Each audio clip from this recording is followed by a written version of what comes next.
My husband put 20 years into restoring that car. When I discovered the garage bare, my son said, I sold it. My wife wanted Paris. Deal with it. I was shattered until the dealer rang. Ma'am, your husband left something inside you. Need to come immediately.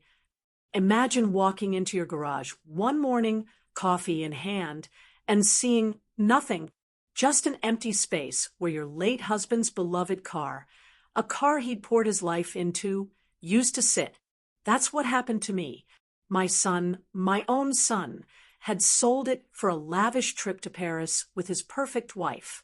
But then a phone call the very next day changed everything, revealing a secret my dead husband had hidden just for me, a secret that saved my life and taught my son and his wife a lesson they would never forget. My name is Carol, and this is how Dennis, even from beyond the grave, protected his family. The garage door was open. That's what I noticed first. Standing in my kitchen, coffee going cold in my hands, I looked through the window above the sink.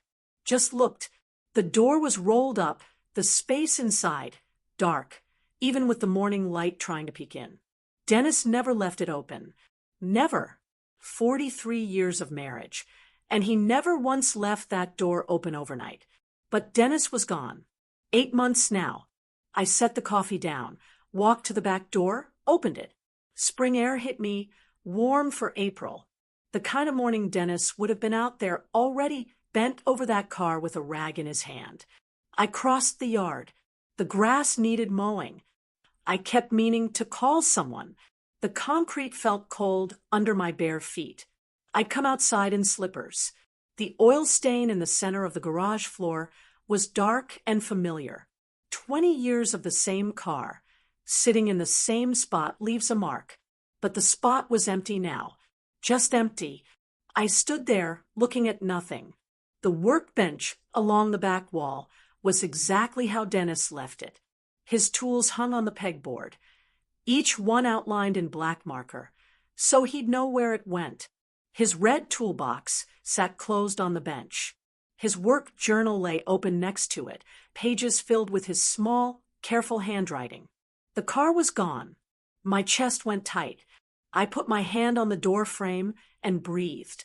In through the nose, out through the mouth.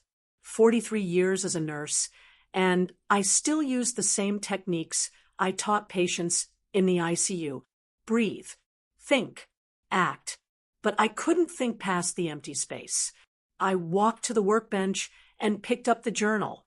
The last entry was dated 3 weeks before Dennis died. His handwriting looked tired, the letters looser than usual. Almost done. 20 years on this beauty. Can't wait to teach Carol to drive her properly. Our retirement road trip starts next summer. I closed the journal, put it back on the bench, exactly where it had been. The garage still smelled like him. Motor oil and old leather and that orange hand soap he used. I could see him here, could almost hear the music he played on that old radio. Classic rock. He'd sing along when he thought I wasn't listening. A car engine sounded outside on Oakwood Drive. I turned. Brian's black BMW pulled into my driveway. Least it's not bought. He'd told me that at Christmas, like I should be impressed. My son got out of the driver's side, 38 years old, and he still wouldn't look me in the eye when he knew he'd done something wrong.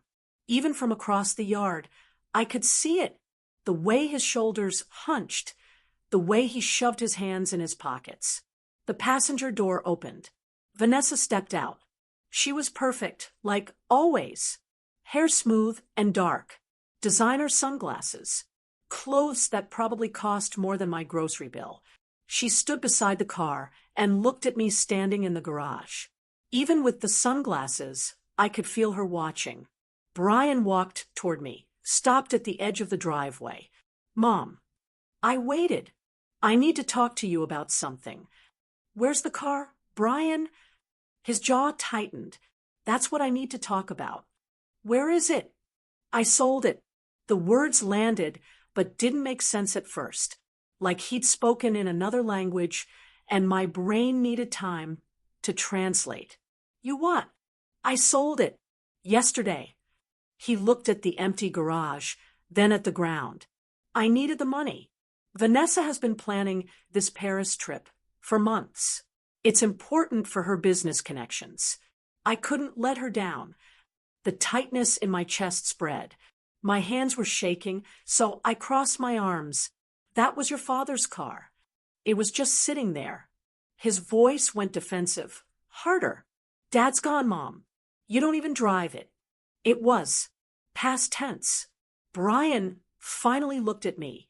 His eyes were red around the edges. Tired. I got a good price for it. $15,000.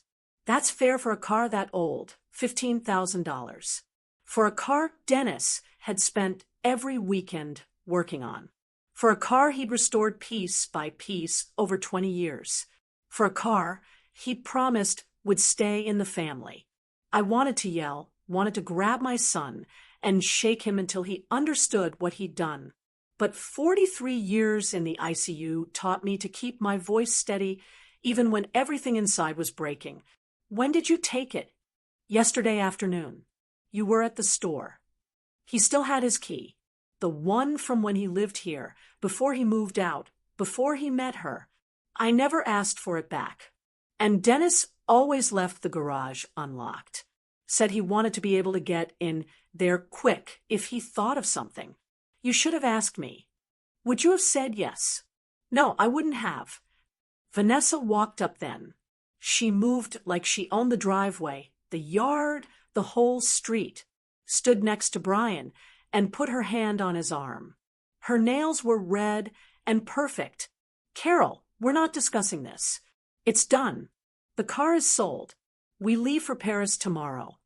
I looked at her. Really looked. She'd been married to my son for 2 years, and I still didn't know her. Didn't know where she grew up or what her parents did or anything real about her life before Brian. She smiled a lot, but it never reached her eyes. This is between me and my son. I'm his wife. What's between you and him is between all of us. Her voice was pleasant, reasonable, like she was explaining something simple to someone slow. Brian needed that money. The car was sitting unused. It made sense to sell it. It was his father's. His father is dead. She said it flat, matter of fact. And Brian is trying to build a life. We both are. Surely you understand that. I didn't trust myself to speak. Just looked at Brian. He wouldn't meet my eyes again. Vanessa's hand stayed on his arm. Possessive. We'll send you photos from Paris. Vanessa said. She smiled. You'd love it there. The architecture, the museums. Very romantic. The casual cruelty of that comment. Like she didn't know what she was saying. Or maybe she did. Brian shifted his weight. We should go. Still need to pack. Yes. Vanessa tugged his arm gently. We have an early flight. They walked back to the BMW. Brian glanced back once, just once, saw me standing there in Dennis's garage with my arms crossed and my slippers on. Then he got in the car. Vanessa's window rolled down. Take care of yourself, Carol. We'll see you when we get back. The BMW backed out of the driveway and drove away. I watched until it turned the corner at the end of Oakwood Drive. Then I was alone. I went back into the garage, stood in the center where the oil stain was. The silence was different without the car. Emptier. The morning sun came through the open door and lit up dust in the air. I picked up Dennis's journal again, opened to that last entry, read his words about teaching me to drive, about our retirement road trip, about 20 years of work finally finished. His coffee mug was still on the shelf, stained from years of use, handle worn smooth. I'd washed it after he died, but couldn't bring myself to put it away. Everything was here except the car. His tools, his workbench, his radio, the smell of him in every corner, and the empty space where the Shelby should have been. I closed the journal and held it against my chest. The sun was warmer now. Somewhere down the street, a dog barked. A lawn mower started up. Normal sounds. Normal morning. 8 months of being a widow. And I thought I'd cried all the tears there were. But standing in that garage, holding Dennis's journal, looking at the empty space our son had left, I felt them coming again. I locked the garage door, turned off the light, walked back to the house with the journal still in my hands. The empty space where the Shelby should be looked like a wound. The phone rang at 7 o'clock in the morning. I'd been awake since 4 o'clock. I was sitting at the kitchen table with Dennis's journal open in front of me, had been reading the same page over and over, the one where he documented replacing the carburetor, his handwriting so careful, his measurements exact. The phone kept ringing. Unknown number. I almost didn't answer. Hello, Mrs. Bennett. A man's voice, rough around the edges, like he'd been crying. This is Tom Graves from Graves Classic Auto. I have your husband's car. I sat up straighter. What? The Shelby. Your son brought it in Wednesday. I need you to come to the dealership. Please, right now if you can. There's something Dennis wanted you to know. My brain tried to make sense of the words. I don't understand. Dennis was my friend. A good friend. His voice cracked. I was at his funeral. I should have spoken to you then, but I couldn't. I'm sorry. Please, Mrs. Bennett, can you come? I remembered him now, vaguely. A man standing in the back at the funeral home. Gray-haired, dark suit. He'd left before I could greet anyone. Where are you? He gave me the address. Industrial area on the east side of town. I wrote it down on the back of an envelope. I'll be there in 30 minutes. I got dressed, jeans, and a sweater. Found my keys. Drove across town with my hands tight on the steering wheel. The morning traffic was light. I passed the hospital where I'd worked for 40 years. The parking lot was already full. The industrial area was all concrete and metal buildings. I found Graves Classic Auto at the end of a long street. The building was clean, modern. Rows of vintage cars sat in the front lot behind a chain-link fence, all gleaming in the early sun. A man stood outside the main entrance, gray hair, maybe 65, jeans, and a button-down shirt. He was watching for me. I parked and got out. He walked toward me. His eyes were red. Mrs. Bennett, thank you for coming. You're Tom? Yes. He put out his hand. I shook it. His grip was firm, but his hand was shaking. I'm Tom Graves. Your husband saved my life 25 years ago. I waited. He looked at the ground, took a breath. I needed a business loan. Had a dream of opening this place. No bank would touch me. Bad credit, no collateral. Just a dream and a lot of nerve. He looked up. Dennis co-signed for me. Risked his own credit and savings for a stranger. He never told me. He wouldn't have. That's who Dennis was. Tom wiped his eyes. This dealership exists because of him. I've been successful, built a good life. All because your husband believed in me when no one else did. When your son brought that Shelby in Wednesday, I knew it the second I saw it. Tom's voice went rough. Dennis talked about that car every time we ran into each other. Car shows, auctions. He'd show me pictures on his phone. Tell me about the progress. He was so proud of it. Brian said he sold it. He did. To me. Tom looked sick. Your son had no idea what he was selling. I asked him if he knew the value. He said $15,000 sounded fair. My stomach dropped. What's it really worth? Tom met my eyes. Around $180,000. It's a documented 1967 Shelby GT 500, one of only ever made. Dennis restored it to museum quality. The number didn't make sense. Couldn't make sense. $180,000. Yes, ma'am. Brian sold it for $15,000. Yes. I sat down on the curb. Just sat. Tom sat next to me. We stayed like that, for a minute, neither of us talking. I bought it from him, Tom said finally. Paid him the $15,000 because he was desperate. Said something about a Paris trip with his wife. But Mrs. Bennet, that car was never mine to keep. Why are you telling me this? Because Dennis made me promise. 2 years ago. Tom stood, held out his hand to help me up. Come inside. There's something you need to see. He led me through the building to the garage. The space was huge. White floors, bright lights overhead. 3 cars sat in a row under covers. Tom stopped at the last one, pulled the cover back. The Shelby sat there, gleaming, burgundy paint, perfect chrome shining. I walked toward it slowly, put my hand on the hood. The metal was cool and smooth. I could feel Dennis in every line. I opened the driver's door, sat in the leather seat. It smelled like the garage at home. The steering wheel was worn where his hands had gripped it. Tom leaned against the door frame. 2 years ago, Dennis asked me to help him install something, a hidden compartment. I looked up. Why?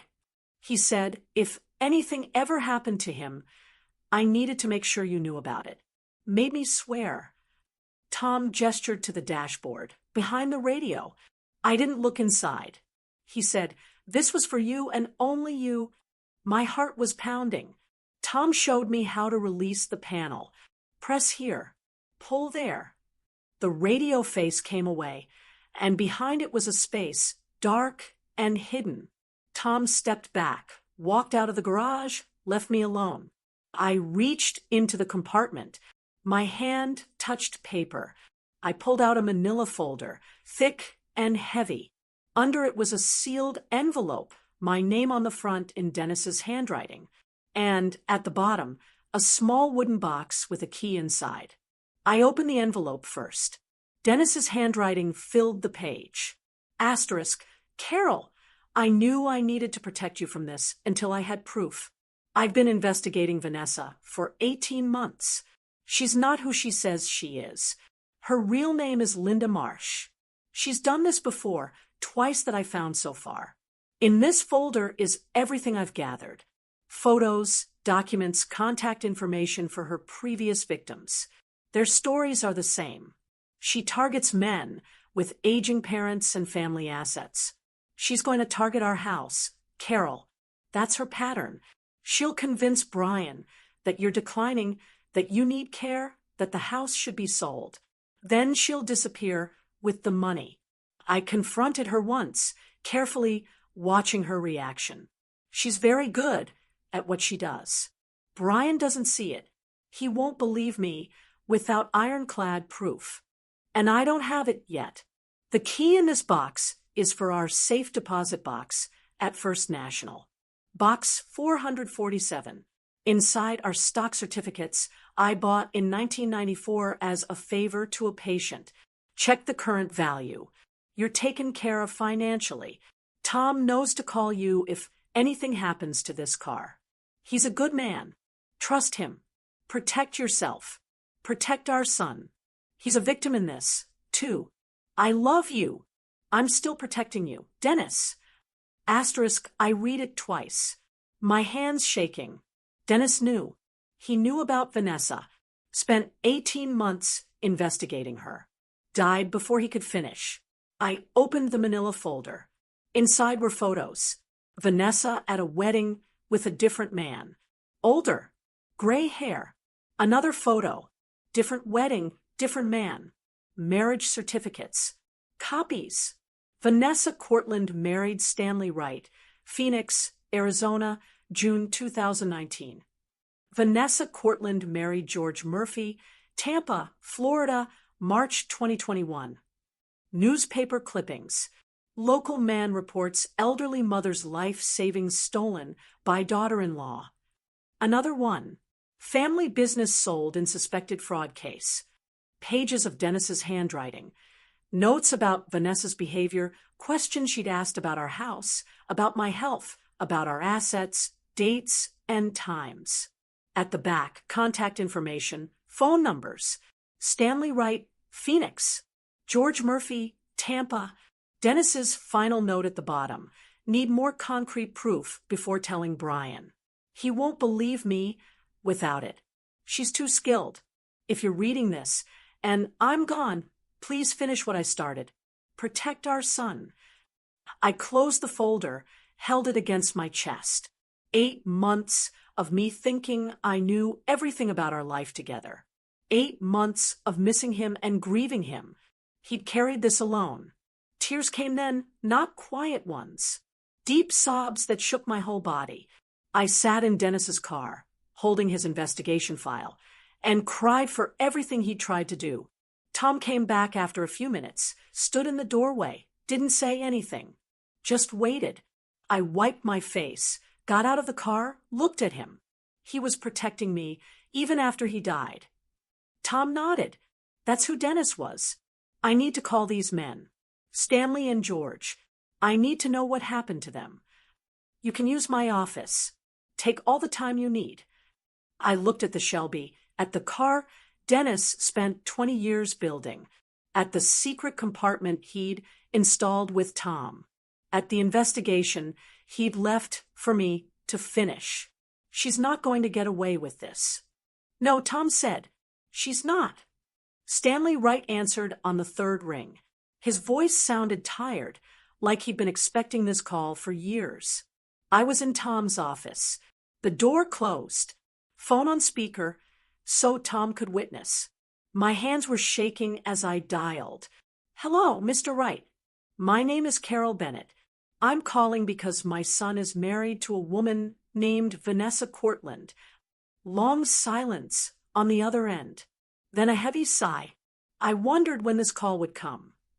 I gripped the edge of Tom's desk. Can you tell me what happened? Stanley was 58 years old. He told his story slowly, each word careful, like he'd practiced what to say if someone ever asked. He met Vanessa in the spring of 2019 at a community center where his mother volunteered. Vanessa was helping organize events. Charming, attentive. She seemed genuinely interested in him. His wife had died 3 years before. He was lonely. They dated. She was patient, understanding, made him feel seen again. Married 6 months later. His mother had concerns, said something felt off. Stanley dismissed it, thought she was being overprotective. After the wedding, Vanessa started with small comments. Your mother seems to be slowing down. Have you noticed? She forgot my name yesterday. Is that normal? I'm worried about her driving. What if something happens? Stanley started noticing things he hadn't before. Normal aging suddenly looked like decline. Vanessa would find articles about dementia, leave them where Stanley would see them. Articles about elderly falls, injury risks. Over months, she built a case that his mother wasn't safe. Then she found a memory care facility, the best in the state. She deserves the best, $20,000 a month.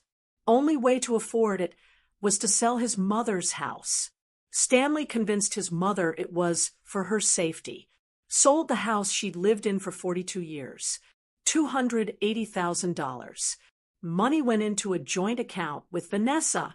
His mother moved to the facility a few months after the wedding. 2 weeks later, Vanessa disappeared. Cleaned out the account. Every penny. Left no forwarding address. Changed her phone number. Stanley tried to track her, filed police reports, but the money was in a joint account, technically legal. His mother died 6 months later. Stanley's voice cracked. She kept asking when she could go home. I kept telling her soon, but there was no home anymore, and no money to get her one. I closed my eyes. I'm sorry. Mom was fine, Mrs. Bennett. A little forgetful, but fine. She didn't need that place. She needed her home. He paused. Whatever Vanessa is telling your son about you, don't believe it.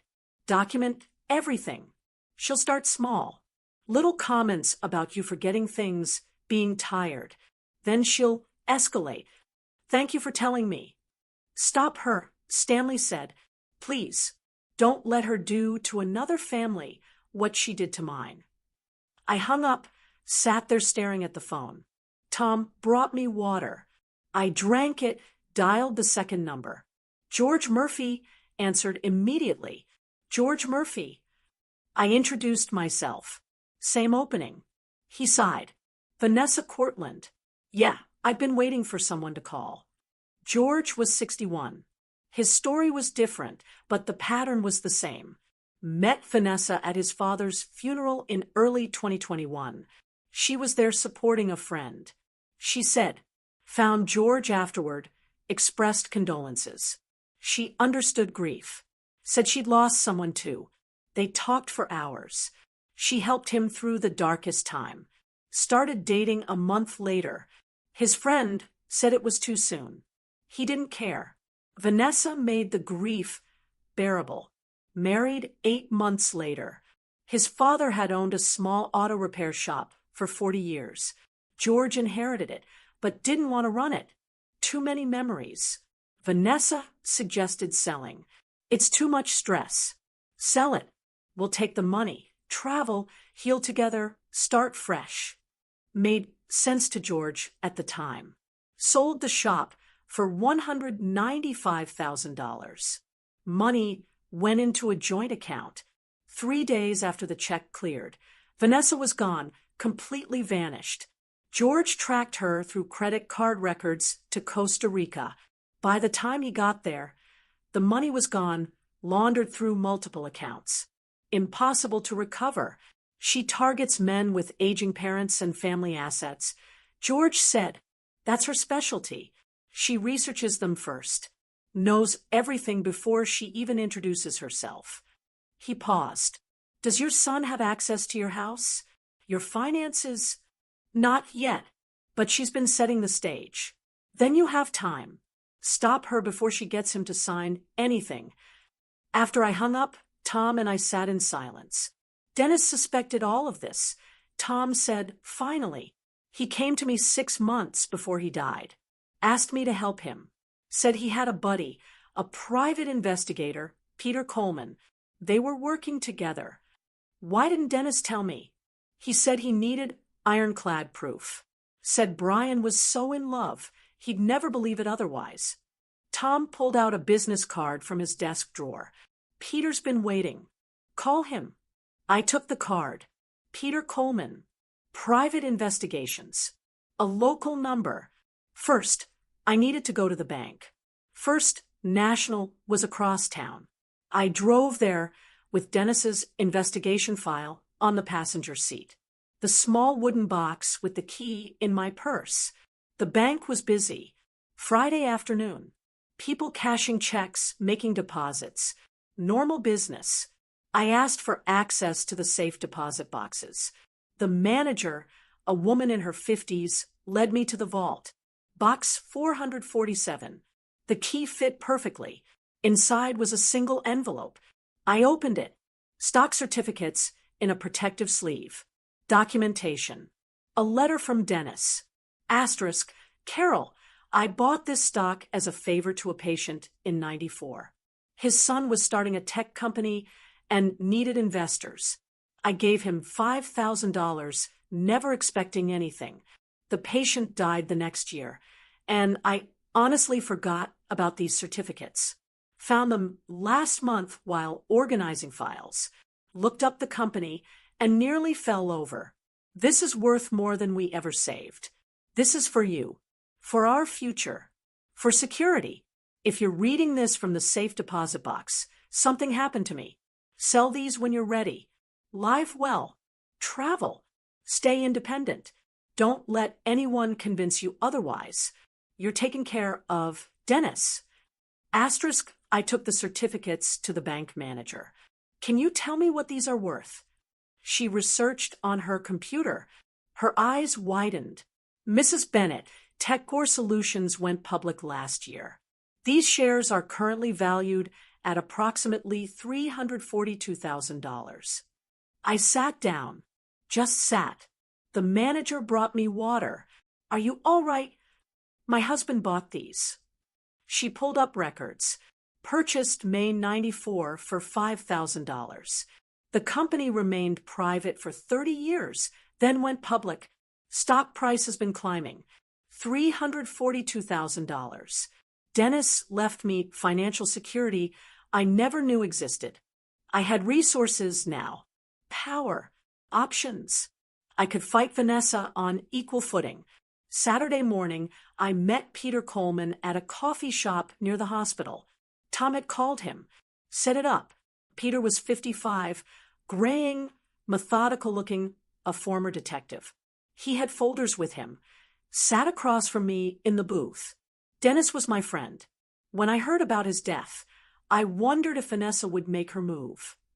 You kept investigating?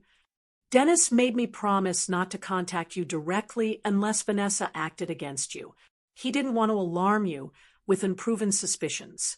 Peter opened his folder, but I kept watching.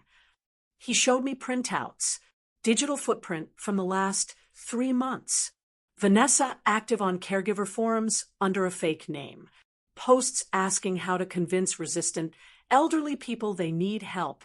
Questions about assisted living facilities, memory care costs, property browsing history, Costa Rica real estate, financial investigation, credit cards in Brian's name, 3 cards, $32,000 total debt, charges for designer clothes, expensive restaurants, luxury hotel in Paris. Brian's salary as an office manager is $65,000 a year, Peter said. Not enough to support this lifestyle. She's living on borrowed money. Money he doesn't even know he owes yet. Peter laid out a projected timeline based on previous victims. Phase 1, Paris trip. Build the dream. Make Brian feel inadequate. Phase 2, next 2 or 3 months, she'll start concerns about you. Suggest you're declining. Phase 3, 4 to 6 months. Build the case for assisted living. Phase 4, 6 to 8 months. Convince Brian to sell your house. My house is paid off, worth $320,000. Exactly. Her total take would be over $350,000. Peter closed the folder. She's in setup phase now. When they get back from Paris, she'll start the campaign in earnest. Can the police stop her? Not yet. She hasn't committed a crime in this state. The previous scams were in Arizona and Florida. Until she actually takes money or commits fraud here, police can't act. So we wait for her to hurt us. We build the case now. Document everything. When she makes her move, we're ready. Peter leaned forward. And Brian has to see the truth himself. If you just tell him, she'll convince him you're paranoid. He has to discover it. I understood. Brian wouldn't believe me. Without proof, he found himself.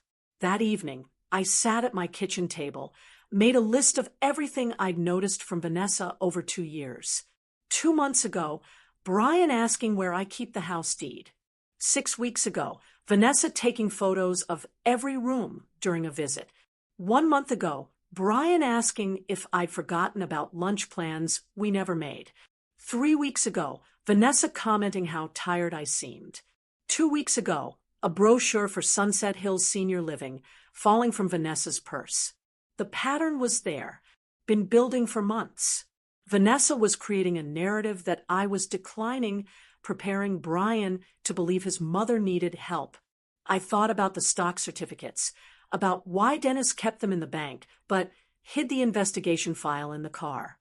The answer was obvious. The bank was fireproof, secure, the safest place for something valuable. But the car was Dennis's private space.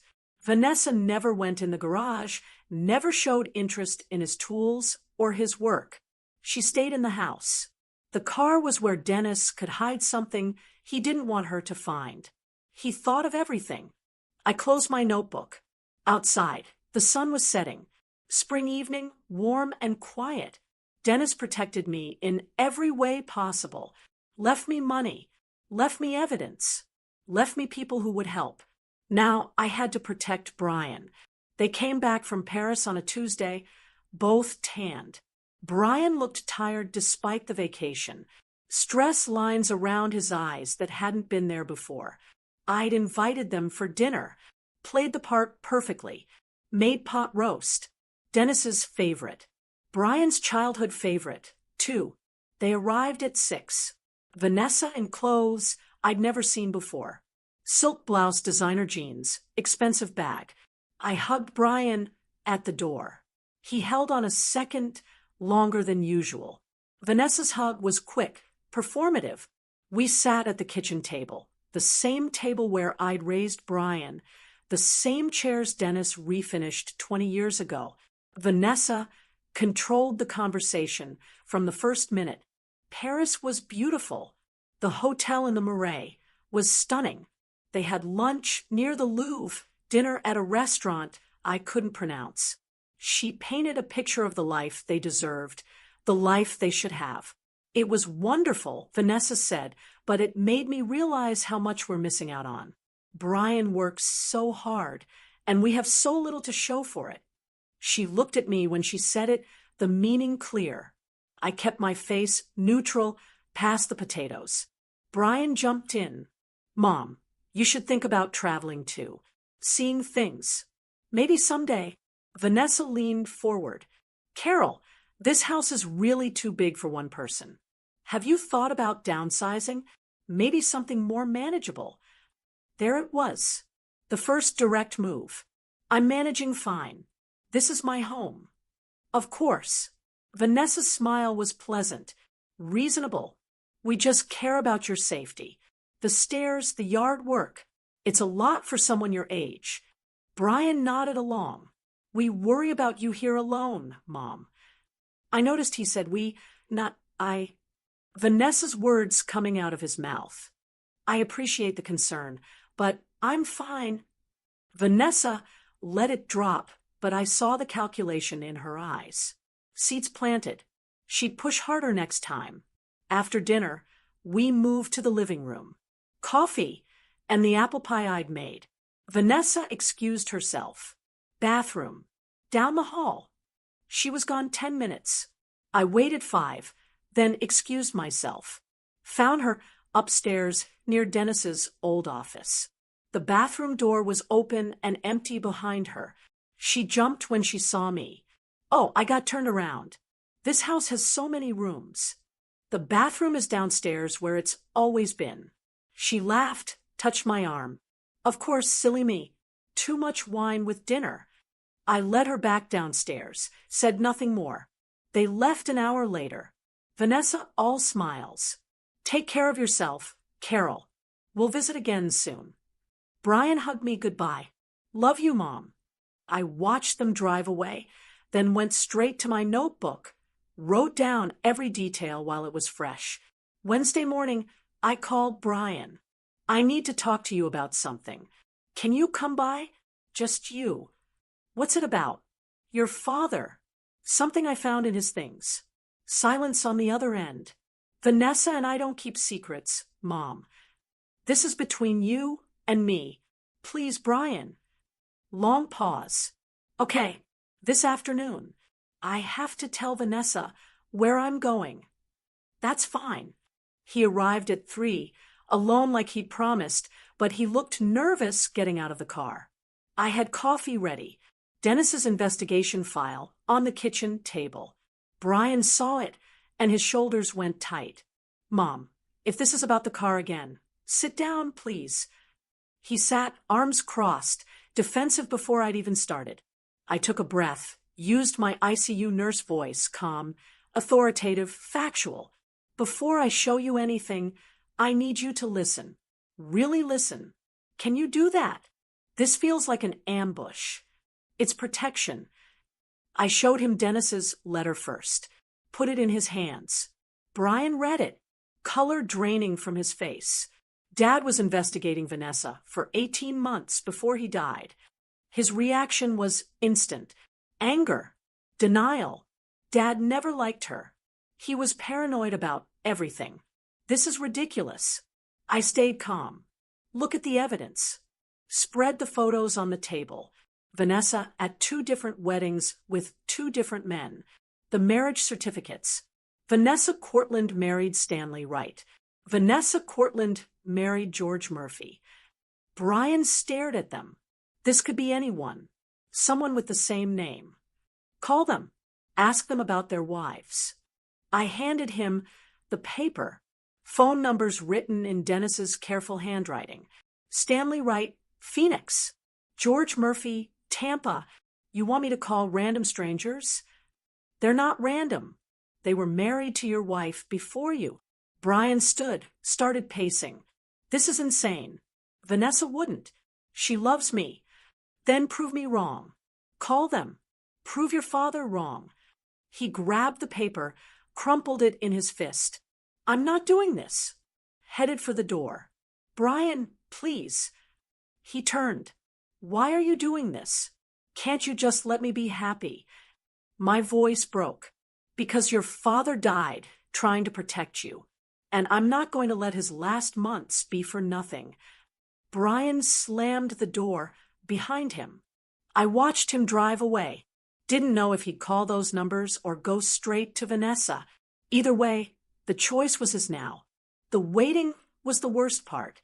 I sat at the kitchen table, couldn't eat, couldn't focus on anything. Peter called at 8 to check in. How did it go?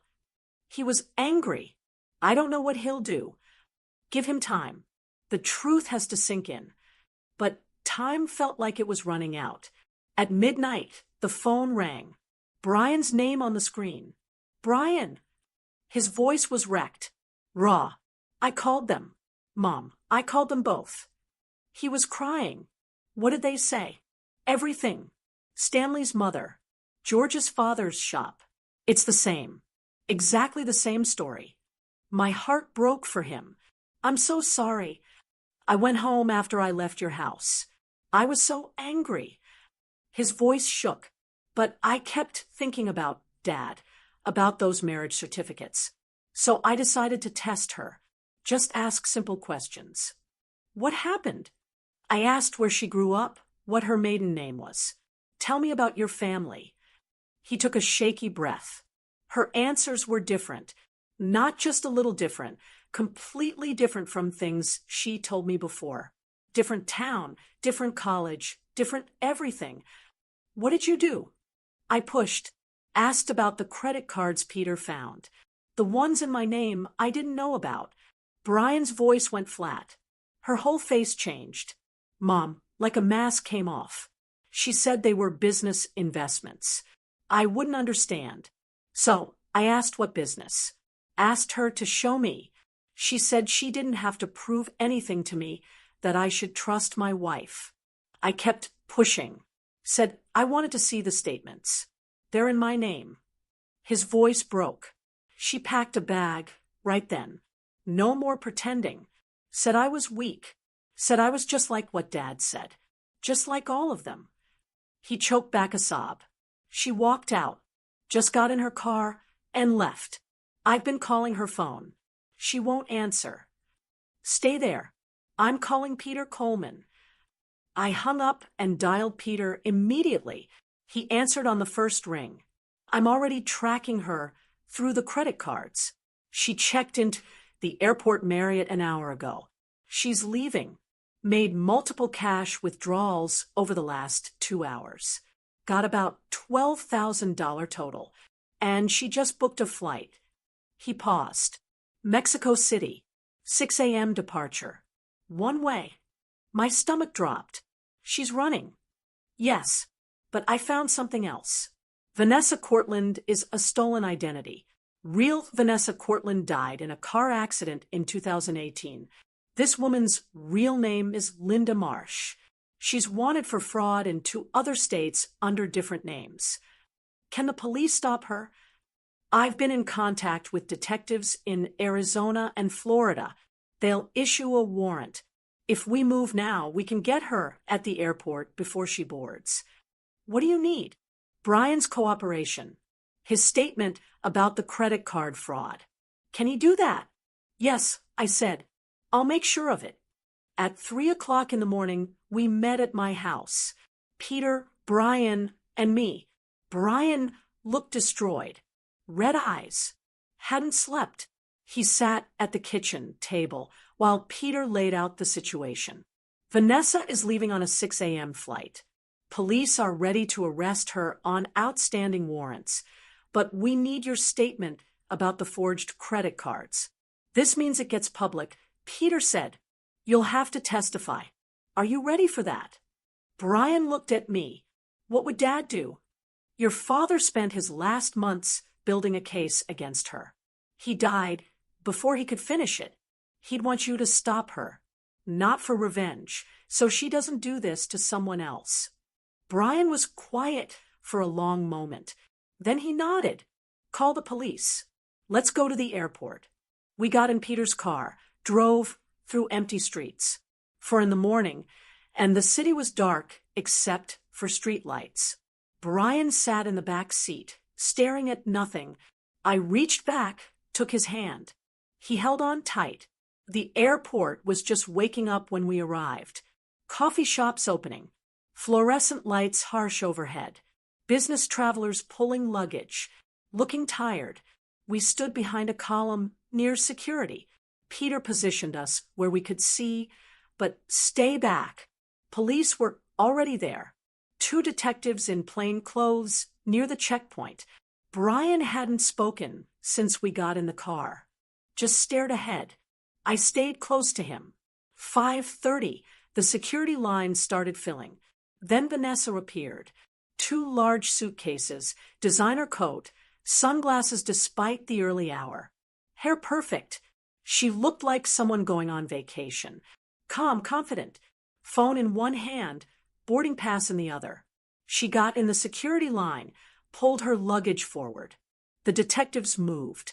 "Ma'am, we need to speak with you." Vanessa turned, saw them for just a second. Her face changed. Then she smiled. "Is there a problem, officers?" The detective showed his badge. "We have a warrant for your arrest, Linda Marsh." Vanessa's smile froze. "I don't know who that is. My name is Vanessa Bennett." "Ma'am, please step aside." Vanessa looked around, calculating, saw the other detective blocking the exit. She ran, dropped her luggage, kicked off her heels, ran in stockings across the polished floor. Airport security caught her before she made it 20 feet, tackled her at the departure board. She fought, kicking, screaming, "Get off me! I haven't done anything." People stopped, watched, phones out. Police handcuffed her right there on the floor, read her rights while she thrashed. A detective opened her abandoned luggage. Right there at the security checkpoint, inside the first suitcase were clothes, toiletries, normal travel items. Inside the second were stacks of cash, rubber banded, $48,000. The detective would tell us later. A passport with her photo, but different name, Linda Brennan. Documents, bank account numbers, external hard drive. The detective held up the passport. "Want to explain this?" Vanessa spat at him. They lifted her to her feet. She was still fighting when she saw us. Saw Brian standing 30 feet away. Me beside him. She went completely still. Then her face transformed. Pure rage. "You." She lunged toward him. Police held her back. "You did this." Brian flinched. "You're pathetic." Vanessa screamed. "Weak. Stupid. Just like the others. You really thought someone like me would want you? You're nothing. Nothing." I stepped in front of Brian. Not much. Just enough. Vanessa turned on me. "And you, interfering old woman. This was mine. My score. 3 years I spent on this. You should have minded your own business and died already." Her voice echoed through the terminal. People staring, recording. I didn't react. Just stood there. Kept my hand on Brian's arm. Police dragged Vanessa away. She was still screaming threats, her voice fading as they took her through security doors. Then she was gone. Brian stood frozen, shaking. "Let's go home," I said. 2 weeks later, We were at the police station giving formal statements. Detective Ramirez explained what they'd found. Vanessa's real name was Linda Marsh. Born in Ohio. Started running cons at 20. Small scale at first, graduated to identity theft and elder fraud. Vanessa Cortland was a stolen identity. Real Vanessa Cortland died in a car accident. Linda stole her identity and used it for the last 6 years. 5 previous victims they'd found so far. 2 before Stanley. The pattern going back 8 years. Charges filed in 3 states, Arizona, Florida, and here. Identity theft. Fraud. Theft by deception. Forgery. The prosecutor expected a plea deal, 12 to 15 years federal prison. Stanley Wright and George Murphy's cases were reopened with new evidence. They might recover some funds through civil suits. Brian's credit card debt was mostly forgiven. Fraud claims approved. 1 month later, Brian showed up at my door with 2 suitcases. Can I stay here? Just for a while. Of course. He took his old room. Same room from high school. Posters still on the walls. Football trophies on the shelf. Divorce was granted. Annulment, actually. Marriage never legally valid. Vanessa married under a stolen identity. Brian started therapy twice a week, Tuesday and Thursday evenings. Some days he was okay, made breakfast, helped around the house, smiled occasionally. Some days he barely spoke, stayed in his room, came out only for meals. I didn't push, just kept the space safe, made his favorite foods, left lights on, kept coffee ready. Years as a nurse taught me about healing. It's not linear. It's messy. It takes time. 2 months after the airport, the prosecutor called. Vanessa took the plea deal. 12 years federal prison. I told Brian over dinner. He just nodded. Didn't say anything. That Saturday, I found him in the garage.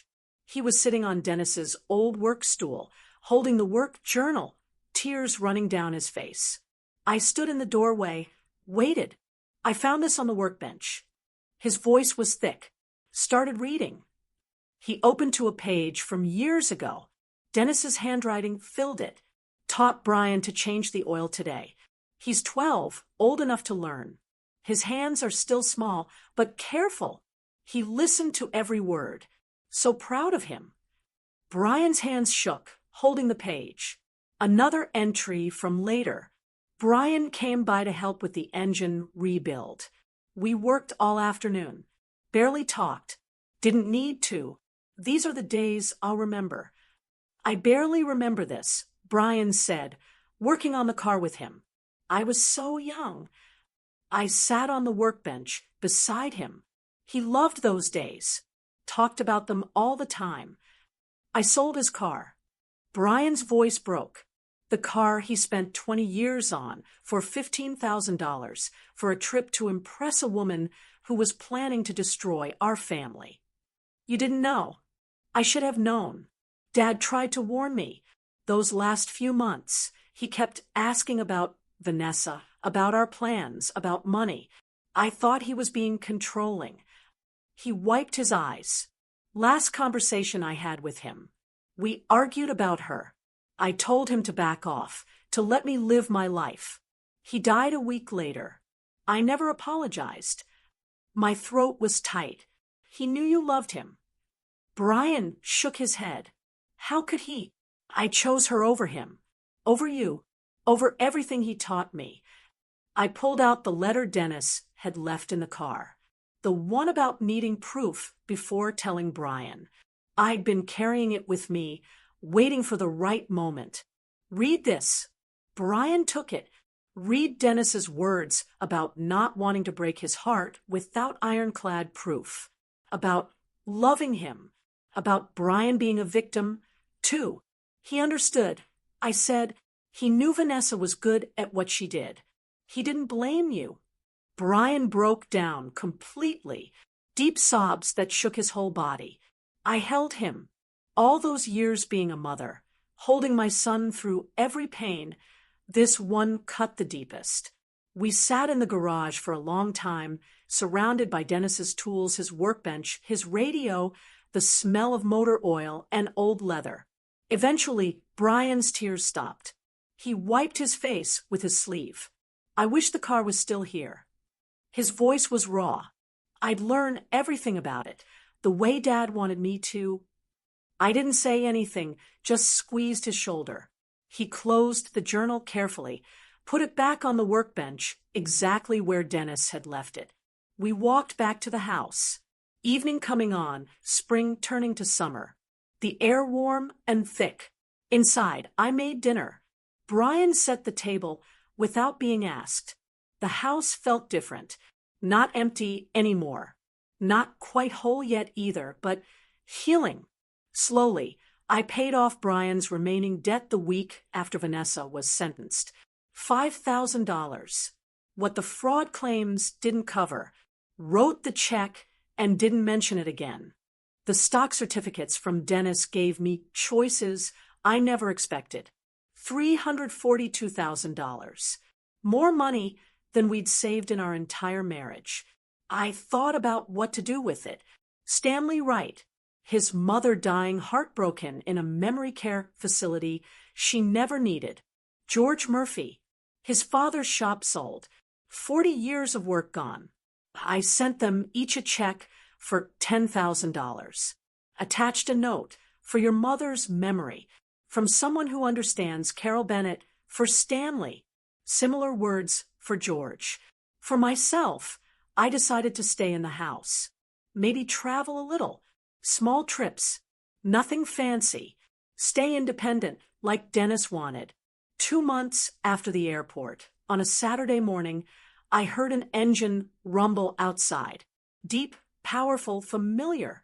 I looked out the kitchen window. The Shelby sat in my driveway.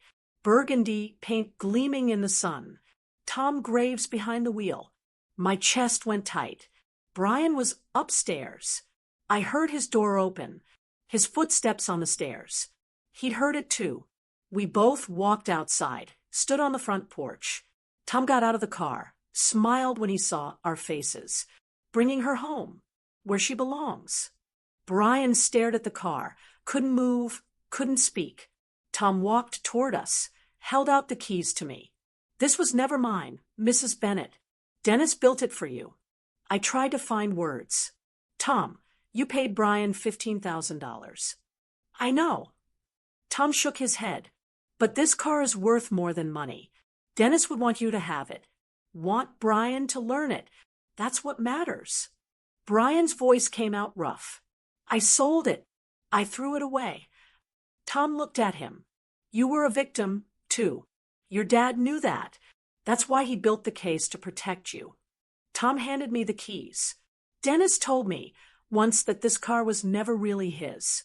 It was always meant for his family, for the people he loved. He gestured to the garage. You want help backing her in? We opened the garage door together. Tom backed the Shelby into its spot. The same spot it had left months ago. The oil stain on the concrete still there. The engine shut off. Silence settled. Then the garage smelled like it should again. Motor oil. Old leather. Dennis. Tom got out. Stood looking at the car. For a moment. He'd be proud of what you did, he said to me. Stopping her, protecting your son. He looked at Brian. And he'd be proud you came back. That you're healing. Tom left after coffee. Hugged us both. Brian. And I stood in the garage after he drove away. The Shelby between us. I can't believe it's back, Brian said. Neither can I. He touched the hood, ran his hand over the smooth paint. I don't deserve this. Dennis thought you did. That's enough. 3 months later, on a Sunday morning, we started. Brian brought Dennis's work journal to the garage. I brought coffee. We opened the hood, stood looking at the engine Dennis had rebuilt piece by piece. I don't know where to start. Brian said. I opened the journal, found the page marked Teaching Brian. Dennis's handwriting clear and careful. Start with the oil. I read, Check it first. Every time, before you drive her. Know she's ready. Brian found the dipstick, pulled it, checked the level like the journal showed. His hands were steadier now. 3 months of therapy showing. We spent the morning going through the car together, checking fluids, examining filters, testing systems. Physical, methodical work, following Dennis's notes step by step. Brian's confidence grew as the hours passed. I saw Dennis in his movements, the careful attention, the gentle touch with tools. By afternoon, Brian was smiling, really smiling. I forgot how much I loved this. He said, being in the garage, working with my hands. Your father loved these days with you. I remember more now, little things, the way he'd explain everything twice to make sure I understood, the way he'd let me try even when I made mistakes. He closed the hood carefully. I'm going to take care of this car, the way he wanted. We'll take care of it, I said, together. For months after Tom brought the car back, I decided it was time. Saturday morning, spring turning to summer. I stood in the garage with the keys in my hand. Brian came out. You ready? I think so. We got in. Brian passenger seat. Me behind the wheel. The leather seat was cool under me. The steering wheel worn where Dennis's hands had gripped it for 20 years. I adjusted the mirrors, checked everything like the journal taught us, started the engine. The Shelby roared to life. Deep rumble I could feel in my chest. The sound of Dennis's work, his patience, his love.